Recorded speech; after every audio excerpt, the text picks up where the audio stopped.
नालंदा खंडहर की कहानी भारतीय इतिहास के एक अद्भुत और दुखद अध्याय को दर्शाती है।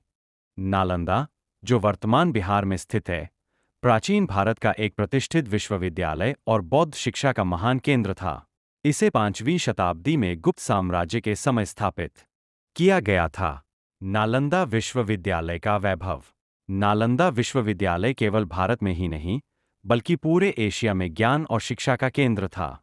यहाँ बौद्ध धर्म, वेद, दर्शन, खगोल शास्त्र, गणित और आयुर्वेद जैसे विषय पढ़ाए जाते थे।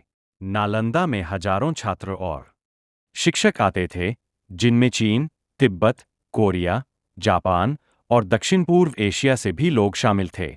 इस विश्वविद्यालय में 9 विशाल पुस्तकालय थे, जिनमें अनगिनत पांडुलिपियां और ग्रंथ संग्रहीत थे।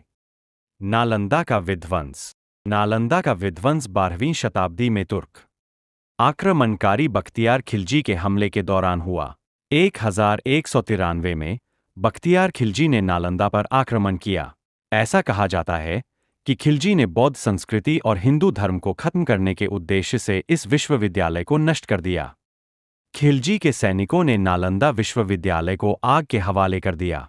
वहां के विशाल पुस्तकालय, जो ज्ञान का भंडार थे, जलाकर राख कर दिए गए। इतिहासकारों के अनुसार इन पुस्तकालयों में इतनी पुस्तकें थीं कि आग कई महीनों तक जलती रही। यह भारत के सांस्कृतिक।